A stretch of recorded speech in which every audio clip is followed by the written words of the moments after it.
This video covers the different types of jobs that exist within the Leica Captivate field software. There are a number of different job types. Firstly, there is a working job, but also there are 5 different types of design data job: points and lines, DTMs, and then 3 different alignment-based ones. This video will explain what each type of job is and where it should be used. We'll start with an overview of the working jobs and the points and lines design data jobs. The working job is used within all apps. It is where the measurements and results from the apps are stored. This includes points measured within the survey app, points measured within sets of angles, and also results from apps like Kogo Inverse. Really, it is any app where we're writing to the memory. In actual fact, the working job is a database, known inside Leica as a DBX. The points and lines design data type is also a DBX database. However, it is only used in some apps. Apps where we need to use either control data or design data. For example, as orientation or backslight points in a total station setup app, or for design data in one of the stake apps. It is worth noting that a working job and a points and lines design data job actually have the same structure, which means that the same job could be used for either. For example, on a new site, where we first measure and store points into the job whilst it is the working job, but then at a later date we could return to the same site and then need to use that same job for our design data, either for total station setups or as data to stake. This commonality between the two job types gives us a high level of flexibility, where a job could be used for either purpose or for both at the same time. Next, we will look at how to select which jobs are used for these two different purposes. As we saw in the new job and the home screen videos, we can use the job carousel to create a new job simply by selecting the Create a New Job tile, or we can use the carousel to select our working job by moving a job tile into the center and then entering into an app. Picking which job we want to be used for our design data is also simple. We just scroll all the way to the left of the job carousel and then select to choose our design data. Here on the Points and Lines tab, we tick the checkbox to use points and lines, and then we use the list to pick whichever job we want to use. It is worth noting that the use of a specific job for points and lines design data is totally optional. In some cases, we might decide to not use one and to store all of our data, control data, design data, measurement data, all into the one job. If we're doing that, we simply leave the checkbox unticked.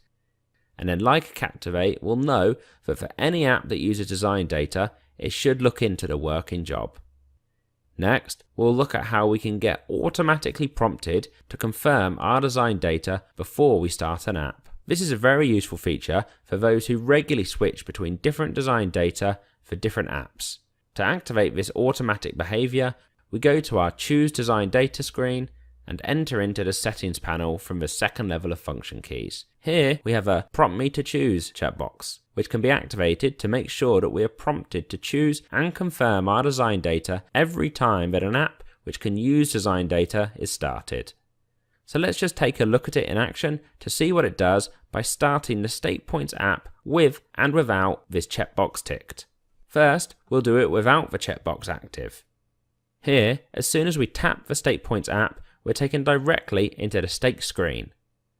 Now that we've seen that behavior, let's compare it to what happens when the Prompt Me to Choose checkbox is active.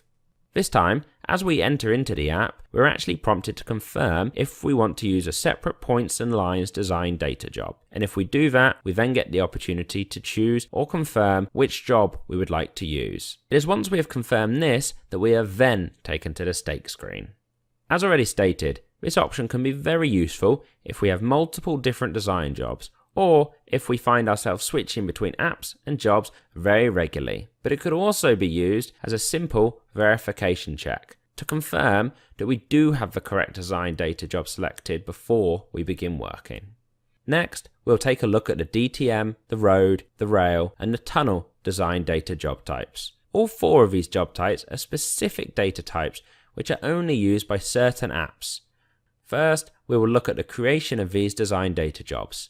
They could be created using PC software or by importing raw data of the relevant type, which is exactly what we'll do here. First, we tap on any of our jobs to turn it around and access the job menu. Then we select Import Data and pick the design data type. Here we'll use alignment.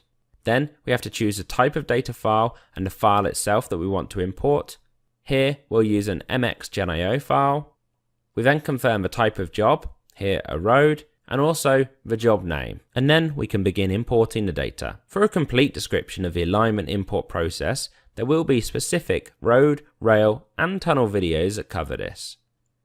The selection of a DTM, a road, a rail, or tunnel design data job is the same process as for defining which points and lines design data job we want to use. This means we enter into the Choose Design Data screen and do it from there. We use the different page tabs to select which design data type, DTM, road, rail, or tunnel, that we want to work with. As the data we just created was road data, we will select to use a road design. We then check if the job suggested is the one we created, and then press OK. As already stated, these specific job types are only used in specific apps. However, it could be that we simply want to view this data, and that can be done within the 3D viewer, even inside apps. So for example, if we are currently carrying out a survey in the area where this road design is planned, we can select our working job, enter into the survey app, and then turn on our road design. This will help us better understand the site. To do it, we need to make the alignment visible from within the 3D viewer's display configuration. More details on using the 3D viewer will be available in the 3D viewer specific video, but for now, we've had a good overview of the various job types and how we can use them.